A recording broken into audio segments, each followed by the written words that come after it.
خوازن بێژن gelê xwe re encumena niştimanî Kurdî heye ew encûman ji 12 partiyê Kurdî ye û ji 18 rêxistinê xortayê û 3 komîtê pîreka ye û ji kesê xuya di civaka Kurdî de çi dwarê rewşenbîrî de çi dwarê olî de çi dwarê eşîr de. Ev encûmen serokê wê navî Birahîm Birô ye. Serokê encûmenê ye. Siyaseta vê encûmenê xwe dibîne beşek ji rêkberiya Sûrî dijî rejîmê. Em beşekin jî di hundirê koalîsyona Sûrî de, tîlafê de. Em kar dikin ji bo Sûriyek nû bê avakirin di hundirê wê Sûriyê de mafê milletê Kurd hebe di warê federaliyê de. Sûriyek federal hebe di hundirê wê de federaliyek herêma Kurdî hebe. Ew herêm jî cizîrê heya Kobanî heya Efrînê. Li kêleka me peyedê heye ji roja roj de xwe nedîl kêleka milletê Sûrî, xwe nedîl kêleka şoreşa Sûrî têkelî bi rejîmê re çêkir. Rejîmê ew xurt kir û kir xwedî çek. Ev du nerînê siyasî cuda bi hevdû re meşiyan. Em di warê sivîl de mekarê xwe kir ew çûn warê leşkerî. Ev cudabûn serê wan îden deşîne piştî leşkerê wan çêbû piştî xurt bûn dixwazin bi darê zorê serê en kesê bitewînin hebûna wê di nav gel de bisekinînin nema çalakiya bikin. Berî girtina hevalê me serokê encûmenê gelek karê din xerab hatine kirin, gelek qiyadî en kesê hatine girtin. Yani berî sê meha berpirsiyarê en kesê encûmena niştimanî Kurdiyan bên en kesê. Efrînê Ebdirehman Abo zêdeyî sê meha zindanê dima. Ew yekî lîderekî en kesê ye. Di pê wê re Enwer Naso ji Amûdê û Ebdilîlah Ewcê ew jî zindanê peyedê de. Fe ev zixt gelekî ji xeyrî wê êrîşî ofîsê en kesê dikin û partiyê di hundirê en kesê de. Ga dişewitînin û ga jî derin slodana li ser dinivîsînin û pêl ala Kurdistanê dikin û di vî warî de ev zixt berdewam e. Ji bilî vî hawî jî xortê me bi zorê dibin dikin leşker li cem xwe. Ev karana giş en kesê li hember wan disekinî û şermeza dikir û hinek çalakî jî dikirin. Fe wan dît gihaşt qonaxekê divê îden dextê zêde bikin fe hatin serokê en kesê girtin. Birahîm Birô. Serokê en kesê girtin tema en kesê xwedîgiraniyeke di ziqaqa Kurdî de ew nav gelê Kurdî de di hundirê Sûrî de yani em karin bêjin millet bi en kesê re ye lê sîlah bi en kesê re tune ye. Ev hiştgin û dextek mezin çê bivil wan û em duweliyen jî liviyan rêl ber wan nema berdewam bikin di girtina wî de nema karî bûn zanî bûn rûya din milletê dakeve. Tevî vî hawî jî sibe sêşemê saet 6 êvarî van çaxana ew ê milletê dakeve li hemî herêma Kurdistana Sûrî şermeza bike vî karê bi heqê serokê en kesê çêbû. Ferêl wan teng bû şeveqê de rahiştêne ew birin herêma Kurdistanê avêtin wê dera û jêr gotin jî tu vegere em ê te bikujin em ê te perçe bikin. Lê ez dibêjim ew ê vegere û nikarin wî perçe bikin û perçe bikin bi seda xortê wek Birahîm Birô hene şûna Birahîm Birô bikirin. Berî pênc rûya em bi balyozê Amerîkayî vê dera Tirkiyê re em rûniştin ê balyozê Sûrî bes li Tirkî rûniştina wî ye مایکل راتنی جێر دەبێژن هات بمەڕوونشت گۆیەمە تێکلیامە سیاسی تونەی پەیەدێڕ ئەو دخوازن لێ ئەم ناکن تێکلیامە لەشکریە ژمەر کارێکی دکن شەروانن دژێ داعش و ئەم ژی پێویستیامە هەیە گە ئەم لە شەروانە دگەڕن دژێ داعش فبەرژەوەندیە مەد ڤی واری دگهێن هەفتوو زێدەی ڤێ هاوی تونەیە تێکەلیێمە فئەمریکاش دێڤلا 5,000 لەشکرێ خۆبینە شەڕێ داعش بکە 5,000 خۆرتێ کورد هەیە پێ شەڕێ داعش دکە لە هەرێما نەکوردی یعنی لە گۆر معلوماتێمە زێدەی 1000 کەسی خۆرتێ کورد لە من بجێهات کوشتن ئان هاوێ ژێ دەرکەون ئەوێ هەرن ئیجا دەڤەرەکدن یا بابێ یا تەبگا یا ڕەقا ئەم بوونە وەک دوێ خزمەتکار ژێ سیاستا ئەمریکیرە ئەو بەرژەوەندیە ئەمریکیرە دژێ داعش نەڕینامە ئەن کەسێ ئەم بەرخۆدانە خۆ بکن دەبەر ملەتێ خۆدێ دەبەر هەرێما خۆدێ وەختاگە کی بێ داعش بێ ڕێژیم بێ چه هێزێ دەبێ بخوازێ بێ هەرەمامەدە دادەگەر بکە ئەم ئامادەنە ئەم حازر بن ji hêla dide em pêşmergê me heyl Kurdistana Tirkiye li Kurdistana Iraqê peyedê naxwaze bê ji ber ge em dibêjin pêşmergê me ew ê dibin siyasiya siyaseta me dikar bike ne em ê esker bin cem xelkê berî 2 sala muxalefa Sûrî يعني خلكي أو ناس ذكر دهندر ائتلافي دو كواليسيون أنها أف مخالفة وقت جو قال لك شاغي ويتشيبون جبر فيك عربية سعودي شان دو چار بشا وما كونغرك تشيكر سالي چون دمها يكيد دو اي سال دمها يكيد 2016 ئەولاوێ ئەڤ ji çar beşa hat avakirin Koalisyona Sûrî Etilaf yek heyet tensîq jêr dibêjin komîta tensîqê ew di do kesê gihiştî û serbixwe ew jî jimarek baş e û kesê leşker grûpê leşker li hundir şer dene ew jî em karin bêjin ev her çar grûp navê wan ew a guftûgoyê dikin bi rejîma Sûrî re dibin siya yekîtiya netewî de li Cinêfê gê bigihên çareseriyek aştî bi hevdûr re û ez yek ji endamê wê guftûgoyê me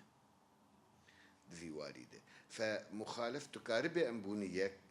lê em ji çar beşa hatine bûnî yek îro bi yek nerîn em karê xwe dikin wextagê em bigihên nerînekê dibin siya yekîtiya netewî de nerînek ji bo Sûriyak bê di baweriya me de tu pirsgirêk ew ê tu nebe li warê din li ser erdê hûn dizanin gelek hêzê din hene û hinek jê xurtin xwedî giranînê ne vê muxalefetê re ne Daeş herêmek coğrafî Fred destê wê de yê cîhan giş dijê wê peye de herema destê wê de yê nedihundirê vê koalisyonê de Cebhetin Nesra anha navê xwe kirine Feth Şam ned vê koalisyonê de yê ev her sê jî nayên qebûlkirin li cem milletê Sûrî û her yek jî xwedîgiraniyeke fe ev jî bi xwe pirsgirêkek mezin li ber me eger em û rejîmê bigihên nerînek siyasî hevbeş ew ê dûr re bersêvekê bidin vana wek anha diyar e du hêz dibin lêdana hêza dewlî de ne Nesra girêdayî bi Qaîdê û Daeş lê wexta gem bigihên hevdû em û rejîm wê çaxê em û rejîm bi hevdû re ew ê biryar nê bêstendin ew ê bêje ê qebûl dike ev Sûriya nû bi vî rengî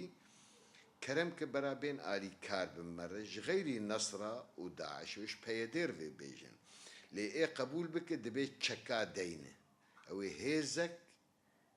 دولتي بي آفا كرن چه کسی پیاده به و غیری پیاده به چه کسی وی چاقه گبگه وی قناقه و چکا دانینه او دولتا سوری به او شرک شبک سه پرسگره که می مزن هنه دور ما ملت ما تیر در باست یک جه رژیم هینا هیه الباجار گران بمخابرات خوا بلشكري خوا وكل قامشلو وكل حسكي وهنا رولاوان هيو خرت و هوالامين قامشلو دستي ريجيم ديو بكارتين دواري لشكري جي دواري مدني ده ياد دا دواري آبوري ده ام هاتن دور پیش کرن جبا کرد تركيا ريقش هاتي قرتن تشتك نكاره ملتي ما دري تننه دواري آبوري دو خوارنه دو آلي كاريه دو هبه جباشور ده داعشه تو ري تنيه جمرك كاربه آلي كاريه كي خزمتك ايش ملتي خربك هو الريا هي او پرا سیمالکا گچه کرند نابه نامه و هرما کردستانی ده او پرا جی سر آوی پرا که نه پرا که وقت به رسمیه يعني نكاره بكار بينه بشكل كي خرد حمي تشتير هروبي آدو دا او تيرينا كي دچونو هاتني دا ملتي ما بكي يعني كردستان عراقي اوي جي تركي خوارني بفي اوي بفروشي كردستان سوري ياوي جيراني بفروشي كردستان سوري او جي ناقه هريما عفريني وقال لك زحمتي هي حتى خد جهين هريما كوباني اف دواري ابوري دق دواري تجارتي وريقرتين دواري هندرد تكار نماي يعني ملتي ما دو تشتوي سي تشتوي جرينجي جياني هبون يكجي وك مامور بون دو حكومتي دي او تشو وانا دفجي بردا او يتشاوا جيانا خوبكن يا دو دا واري آفاكرني قال لك شاگرد دا آفاكرني ديش خور جيانا خود كرن وتناز دكي وقتاق مرة بنايتك آفابك چقا كارمند جير لازمن فأوجي نما تشتك نما يا سيا دواري زراعتي دي أوجي بري مثلا أمكارن بيشن للجزيرة بلكي چل حزار بيري ارتوازي هبو بيچي دكر ايرو جوي چل حزاري چار حزار ناي شغلاندن چار ست حب ناي شغلاندن جبرگه مازوت بوهاي او هسن كريناوي هسني قلت بينا مثلا ام بيجن مطوركي لسروي بيري تدينه او بري بده ورقه او بيلياك دهات كرين او ايروبويه حزار ورقه ودو حزار ورقه فاو مطور حياقوي بكار بين جبو بالشغله 2 مليون سوري جير لازمه بينما بري بصد حزاري بكار دبو فاو تشل الجموي ملتنا يقار بوي بيري ادن قلت تشيكر كستن اشتبكر تبع عجان شيكر او بيرانا شغلا تبع عجان شيكر او بحزاري طونا بعجان تشيبه او تيرا ملتي هريمي بكي او يقلك زيده به او زيده بون كستن بكره وبي افيتن افي زراعته بخسره وبفي رنجي حميتش بيها ويتشيناكي فواري زراعتي تيفشو واري افاكرني تيتشو واري كارمندية تيتشو ويتشاوا جيانا خوبكي ريل برنامين قال لجيكي دبقر الجانب السياسي دو زخطة بيدي أوجي قلق زحمتي قهان وقتاقه باوريا لاوي متنية هر دبن سيا بيدي بن سلوداني بيدي بن فلسفة بيدي هر لشكرية طيب ازي شبكم ازي لا يخو درخم ولا مني بازده زوي درنخم جي اوي بازده جبر فيك زيدي دست حزار خورت جمارك هري مزن بتشولاكت يعني لفيد الاسطنبولي دمك الفي درايات دورا صدو بينجي هفالي ما بارتيا ما تاني الفي دبو إيرو جوي صدو بينجي دواز دمانه صدو سيو حشت چون أوروبا دركتن يعني الرفيان هاتن فيدا جفيدرا كارج تنبو زمان جي نزاني بون اختار دريفا بو بري خدان أوروبا إيجا أفيان نموناك بچوچك بچقا ملت دركت درفا تفي في هاوي آنها تن تركي دي نكيمي شصت حفصت حزار كردي سوري الفيدية لكردستان عراقي 9 مليون هيج غير دركتي أوروبا جيجي بيتري وان خورتي جنگن بيتري وان كسي كارمندن يبرقن نكارن جيان أخوة لويدا بقدين فأف سياسة بيدي توج بزوري ودرن مالا وان جناف جيوان دردخن وحتى يكلبا هاتن كشتن وقتاك باز ددن جبروان برددين دكوجن وي هشت جي خلق دركبن إذا سي تشتهن دور پیش کرنا هرمي ريتنا يواري آبوري کار تید نمایی زختا پیدیجی یک جا آسیایی نل ترکی تنی لچو ولاتی گلشکر چو سر دستلاتا و دولته او دولت تفدر او دولت خراد به رولا مخابرات خورد به رولا رشکر خورد به جیانا سیاسی تی مراندن او مراندنا جیانا سیاسی تأثیر دکل اقتصادی جی دبه سرمیاندار در جیگ لی وحسه ولات عسكرتي كذي سرمياندار ناري جي درفه فجي عسكرت كتي ولات خرادبه برفيكي تركي ولاتكي ديمقراطية اف 15 سال قلكي بيشكتنكي قد تركي دولتا سدو دهاب ودواري كماسية خوي آبوري دي بو دولتا شازداد دنيا دي اف تشتكي قلكي قرنجي اف دفي هون ليه مقاتبن ديمقراطيتي اف تشتاني نا موضوع سروك أردوغان به أو بخشلي به أو أي يك به واري ولاتي الديمقراطية تيت خرد به أو ولات بيش تتكفت واري خوي جياني دد واري خوي آبوري دد واري خوي چاندي دد بشي بيش تتكفتش برفيكي اف نمونا امتير درباس بون السوري ايك تشتي اني سريمة سوري اف 5 سال نتيجة قلشكر دستي خدا سر هر تشتي و هر تشكس دستي مخابراتا تو دكانك يجبو بربرية تو آفا بك دويت تشوبات امزا مخابرات استن دبازي فكم ولا تقولوا تجار بيج دناك جبر فيكي ام شرمزادكن او كاري عسكركر ام بپیشکتنا ديمقراطية هندري سوري دي هندري تركي دي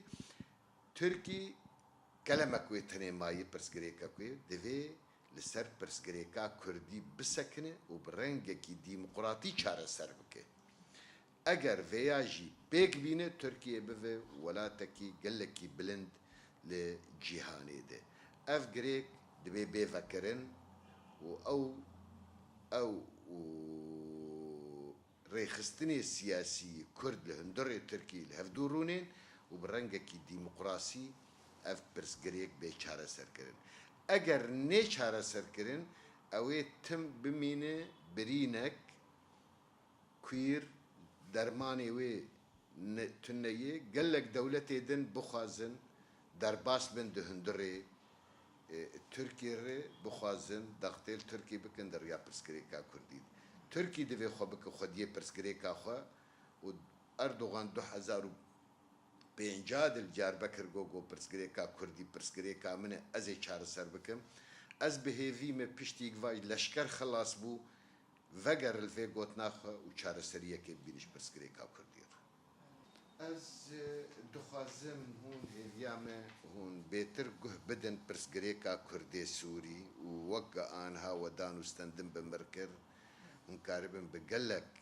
سياسة مداري كردي سوري بكن دواري راقهاندني دي ام قلكي زعيفن دفي وارده ام دخازن دنجي ما بقهم اللتي ما برنجكي زلال وفكري وقلك سباس شور